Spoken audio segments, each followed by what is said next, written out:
Where did you get the concept for this magazine?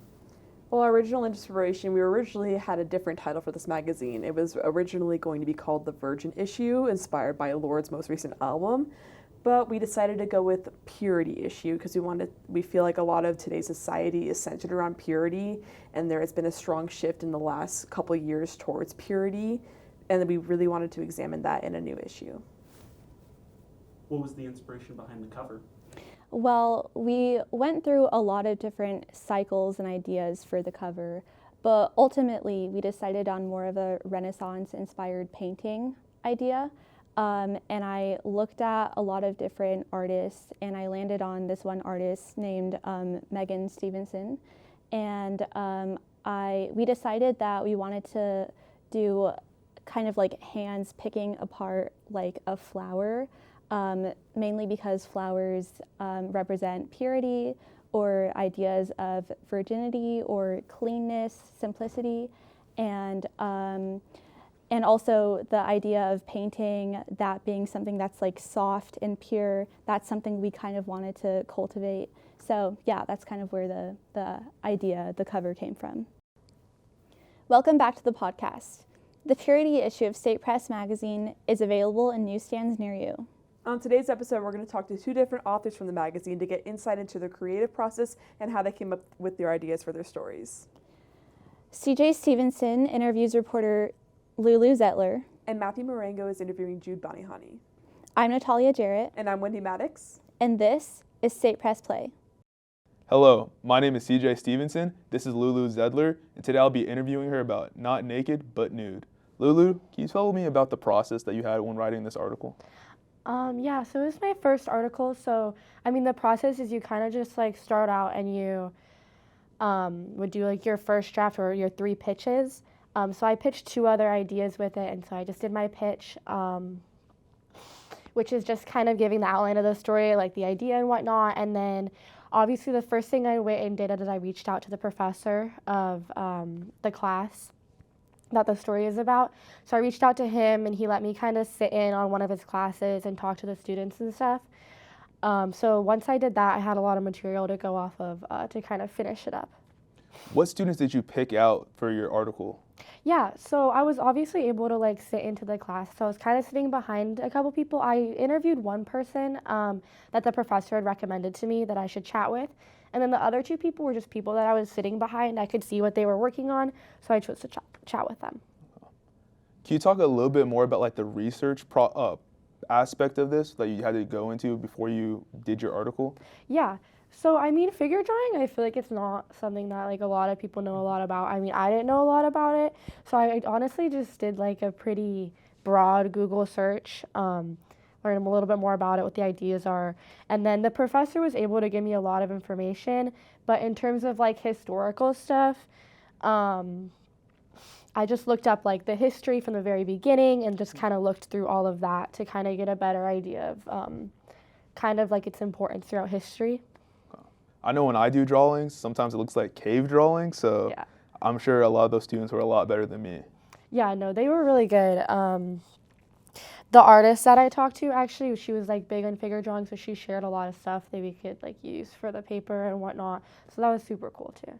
I was really interested in that art that you had in your article on the first page. Can you talk a little bit more about that? Yeah, so there were 2 pieces that I took from a student, and those were the ones that were more like just straight up just the figure. So I think you're probably referring to Mia's art. She sent me a bunch of her pieces, and I really liked them. She is someone who like obviously is super passionate about it, and I kind of liked the way that she was like able to really use the figure to kind of bring emotions to life. Now, that figure, when I looked at it, I was like, whoa, like this is something I would see like in a Vogue magazine. I was really impressed by that. Yeah. So like your ability to find like different students was amazing. Thank you. Yeah, she did a great job. Something that really stuck out to me about what Mia said in one of her quotes, it was something about like all the eyes looking at her, looking at a student felt like a dance. Can you describe that quote a little bit? Yeah, I think it's honestly about the concept that we talked about, like not naked versus nude, which is the title of the article. But I definitely think that like when you're in a figure drawing class, the eyes that are on you, like drawing you, it's not the same as like kind of like how people be looking at you, especially Mia said like as a woman like in your everyday life. I feel like there's definitely like an aspect of respect in the way that like the model is perceived.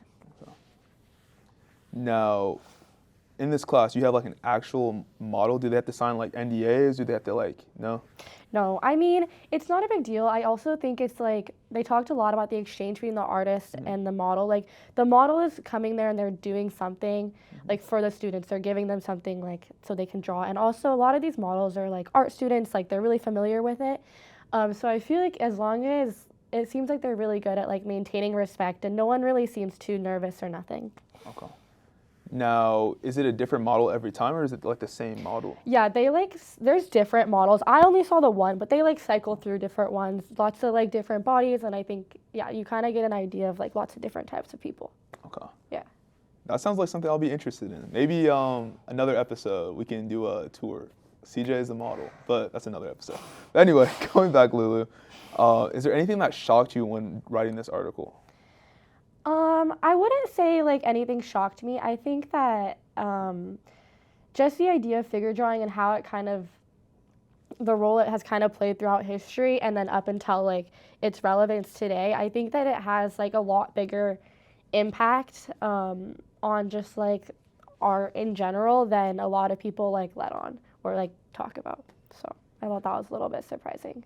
I really like that. Now, is there anything that you still have questions about, or like you want to do like another article explaining? Yeah.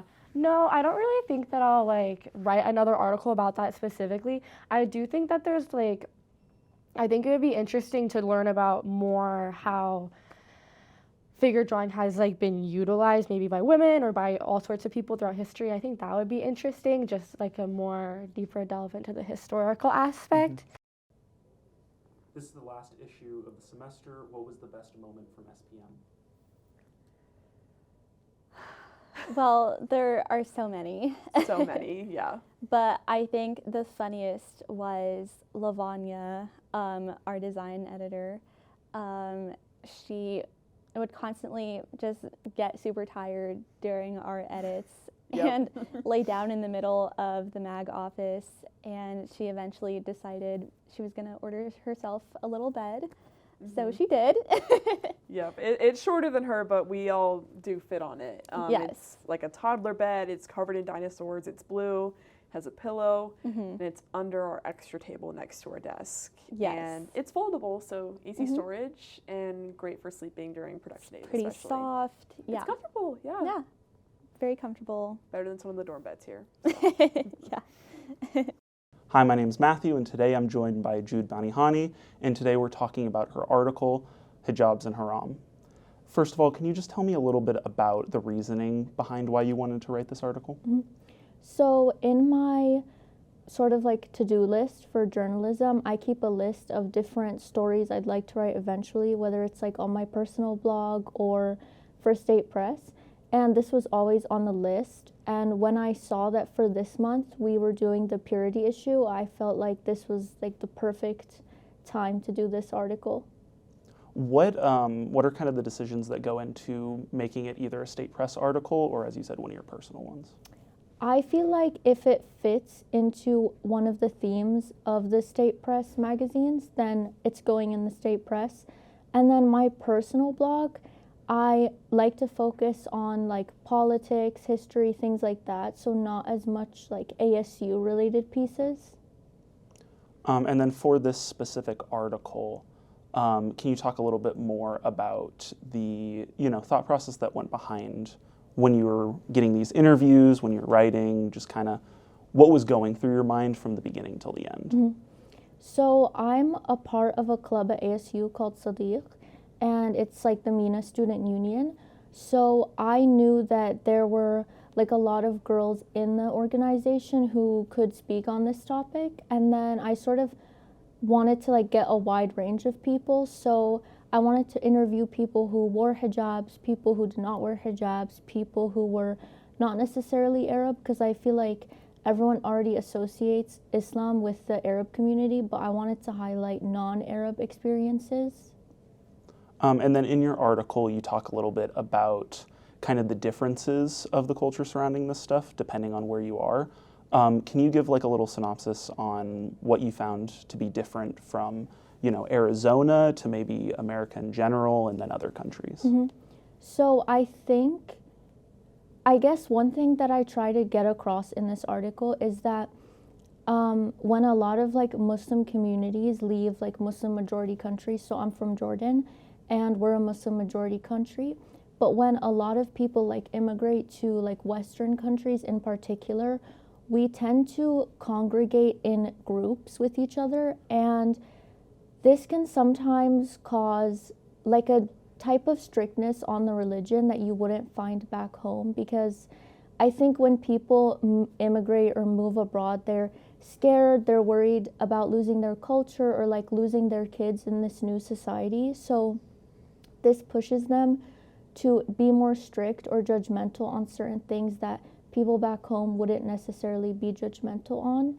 And then within America, I think like I lived in Pennsylvania and Philadelphia, and so we did have a Muslim community, but we were not like a super tight knit, like all in the same neighborhood.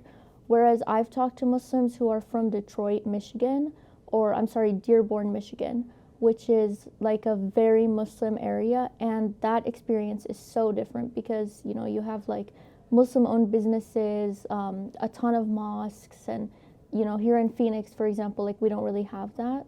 Were you able to, I guess, meet new people and kind of learn a little bit more that you didn't know going into the article? Mm-hmm.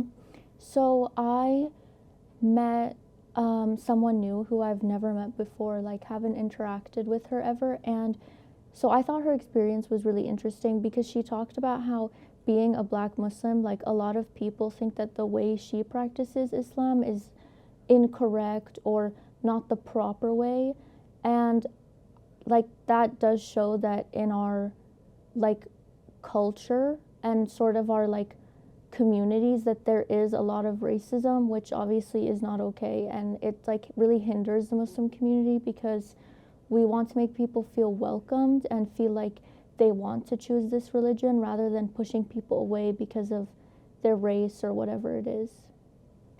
When it comes to people who may not know a lot about this topic, what is something that you're hoping people can get out of reading your story? Mm-hmm. I certainly hope that non-Muslim people don't take this as like a reason to dislike Muslims.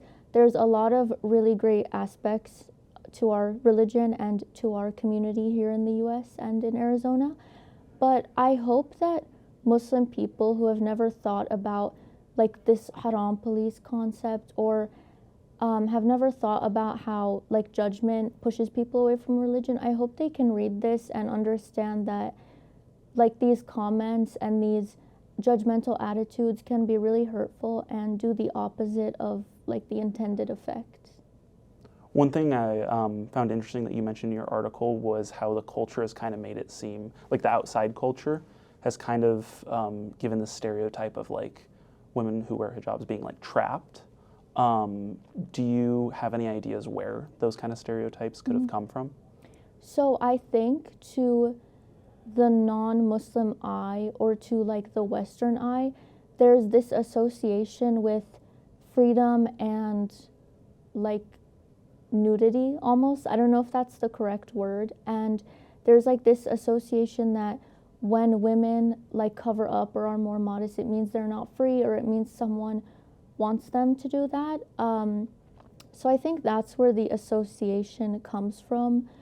But I feel like that's almost like going away. Like that mentality is on the decline because you see like a lot of hijabi women being teachers, nurses, professors, whatever it is. And this like misconception that these women are trapped doesn't really mesh with, them having these careers. And then do you think that there is going to be a change in this cultural idea? Where do you see this kind of stuff going from here? Mm-hmm. I think that people are becoming like more used to seeing like Muslim women, hijabi women, non-hijabi women. Like I feel like Islam and Islamic culture has entered the mainstream a little bit. Like obviously we now have a Muslim mayor in New York City. I see tons of memes about like Islam on TikTok, and I feel like people are learning more about our religion in a positive way rather than like they've never heard about it before and it's something completely new. And then what do you think is like the most surprising thing that you learned while writing this article?